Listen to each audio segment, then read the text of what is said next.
Guys, unemployment is now 4.6%. That's the highest level that we've seen in nearly 4 years. The job market is quietly weakening. And by the time most people realize the job market has turned for the worse, the safest moves are already gone. This is the warning that most people will miss, and you need to be paying attention to it.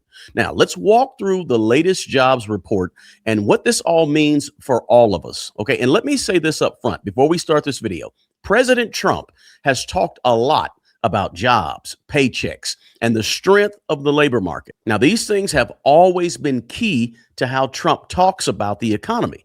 And right now, the jobs data is starting to shift into a way that matters. Okay. Now we'll come back to Trump later in this video, but first you need to understand what the numbers themselves are actually telling us right now. Now, the jobs report was released last Tuesday, and it was not a normal monthly jobs report. This was a combined report because earlier data was delayed because of that 42-day government shutdown that we experienced, right? Now that shutdown slowed down data collection and data reporting. So what we're seeing or what we're looking at right now is multiple months of job data all kind of rolled together. And that matters because it sort of smooths out some of this short-term noise. But here's the key. It also hides some of the weaknesses in the most recent data. Got to keep that in mind. In other words, the job market didn't just slow down suddenly all of a sudden, right? It's been weakening for quite a while now. Now, what is the jobs report? So we're all clear on this, okay? The monthly jobs report is supposed to provide the public, us, with a comprehensive, transparent snapshot of the U.S. labor market's health by analyzing such things as payroll, unemployment rates, and wage data from surveys and businesses and households and all that good stuff. Now, how transparent it is, that's up for debate, okay? But one of the most important parts of this jobs report is called the non-farm jobs, because the reporting of the non-farm jobs shows us each month how many of those jobs were added, right? Now, non-farm jobs, so we're clear, excludes agricultural workers. Self-employed individuals are also excluded, and it excludes unpaid volunteers or even like your private household employees. And it also excludes active duty military personnel, right? So non-farm jobs is everything except those things, okay? And that non-farm jobs report, or that number that comes out every month, specifically tracks payroll data from businesses and government agencies, leaving out some of those highly seasonal or non-incorporated roles that I just mentioned, right? So they exclude farming jobs, things that change with the seasons. They sort of leave them out so we get a better picture, so they say. Now, this jobs report matters because non-farm jobs tell us a few things. One, it tells us how confident businesses are right now in terms of hiring and keeping labor, but it also tells us whether companies are expanding or if companies are starting to pull back. And it tells us how secure workers really are in their jobs. Now, the latest report last week showed us that we added in our U.S. economy about 64,000 new non-farm jobs. Now, again, that's a combined report. So let's be clear about something else. Jobs are one of the clearest signals of an economy's health. Okay, that's why we need to be paying attention to jobs and what these job numbers really are. Now, unemployment rate right now at 4.6. It's gone up. The last report, the previous report was 4.4. Now, the 4.6 again is the highest level that we've seen in almost 4 years. Now, here's the key point that you need to know and take away from that. Unemployment is what a lot of economists call a lagging indicator. Really important point here. That means the unemployment rate usually goes up after the economy has already started slowing down. Okay, so when the unemployment rate starts rising, like we see right now, it's a sign that something already changed behind the scenes a couple of months ago. Okay, so it's just another quiet warning that we got to be paying attention to. When unemployment goes up, it tells all of us that people who lose jobs now are taking longer to find new jobs. And it also tells us that companies are being more cautious when we see this unemployment rate go up like we're seeing right now. Now, this weakening job market is one reason that the Fed a couple of weeks ago stepped in and lowered the Fed funds rate. The Fed lowered the Fed funds rate a couple of weeks ago to a range between 3.5 to 3.75%. And here's what that means in plain English. Lower interest rates are meant to make borrowing money cheaper for us and businesses, individuals and businesses. It's also designed, when they lower the Fed funds rate like they did, it's designed to encourage businesses to go out and hire more people.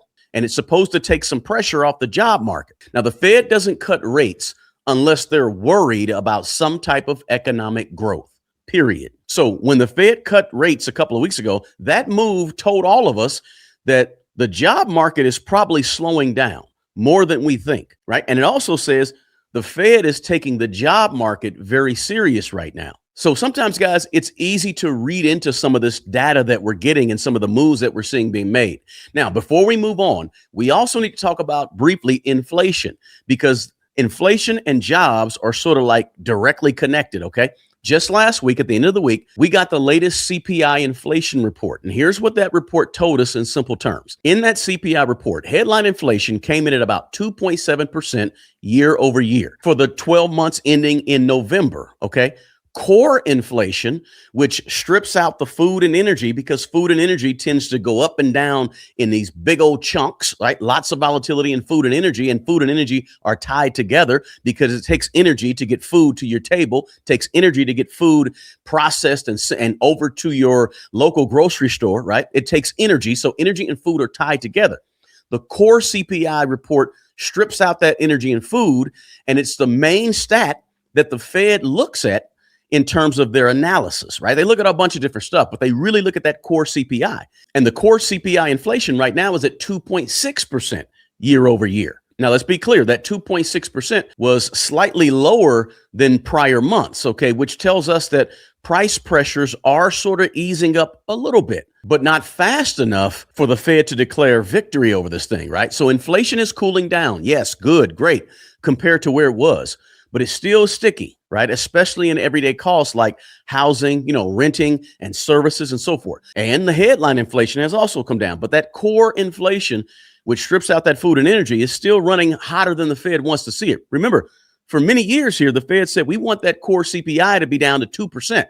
It ain't there. And here's why all this matters for jobs. When inflation stays elevated, businesses face higher cost and companies become a little more cautious about hiring. And then you have these layoffs that tend to increase at that point quietly before people really notice. And that's why the Fed came in and said, we're going to lower this Fed funds rate so that we can ease off some of the pressure off businesses, because now they can borrow at cheaper cost and grow at a cheaper cost, right? So this CPI report really helps explain why the Fed felt the pressure to cut rates like they did a couple of weeks ago, and why the labor market is now starting to weaken at the same time. Cooling inflation gives the Fed room to help the job market, okay? But stubborn inflation is going to limit how aggressive the Fed can be in terms of cutting rates, because a cut in rates incentivizes spending, and that makes demand go up, and that puts pressure on inflation to go up. So the Fed has to sort of walk a little tightrope here. And let me point out why President Trump is part of this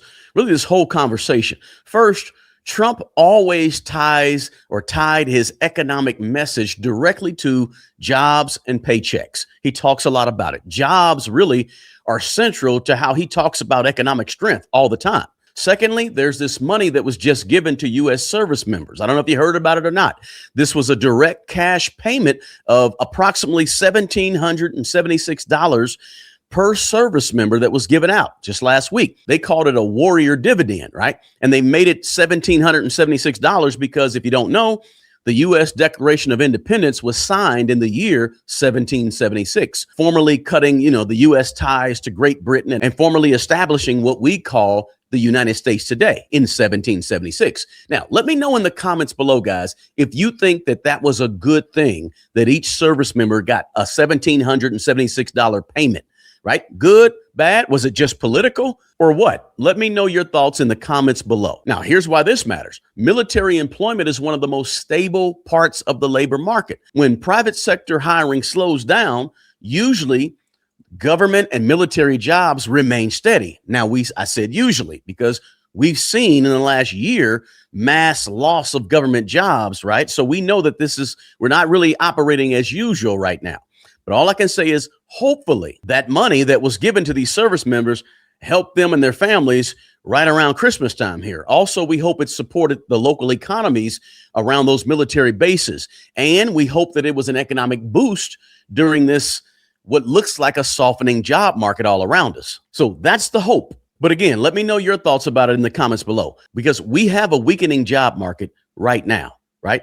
You're going to start hearing more and more about a weakening job market, about who's hiring, who's paying, who's protecting workers, right? That's why employment data is really going to start to be really front and center even more coming up in the news. You'll see. Now, let's talk about what this means for us, right? Let's bring this thing home.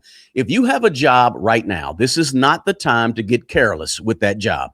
It's really the time to strengthen your emergency fund, your savings, if you can. It's also the time to be as dependable as you can at work, because you want to hold on to that job right now. Let's just be real. You also want to build some skills that make you harder to replace on the job or in your industry. If it's a class, if it's a conference, if it's getting to know certain people, if it's getting a certification, right? Whatever it could be, you need to be thinking about doing it right now. And if you have a side hustle, it ain't a bad time to really start to build up your side hustle and get serious about that too. If you're within 5 years of retirement, this matters even more, okay? Late career job losses are sometimes, guys, a lot of times harder to recover from for most people. That means cash matters, stability matters, and also the ability to be flexible right now as an employee matters. Now, that's some things that you guys can think about in terms of what you can do, what you can be thinking about in your own four walls to manage the possibility of this job market taking a bigger turn for the worst. And you can check out this video right here about how much cash you should have if you're within 5 years of retiring. If you're investing, listen, don't panic, okay? But don't ignore the signals that are out there either, right? A weakening job market doesn't mean stop investing. It really means just be more intentional about your investing, right? We've seen over the last several months, the unemployment rate go from 4% to 4.2% to 4.4% to now at 4.6%.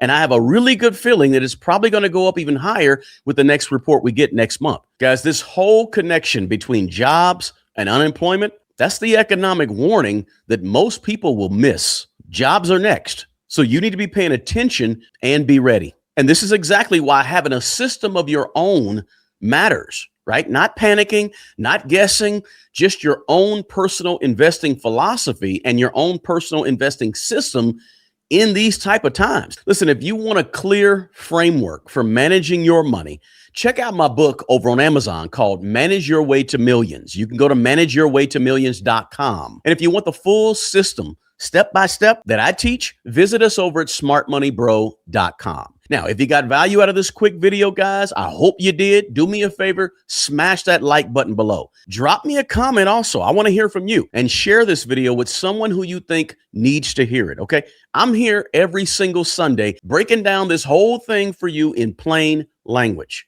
Guys, the best person who's going to take care of that old you is the young you. Until the next video, peace.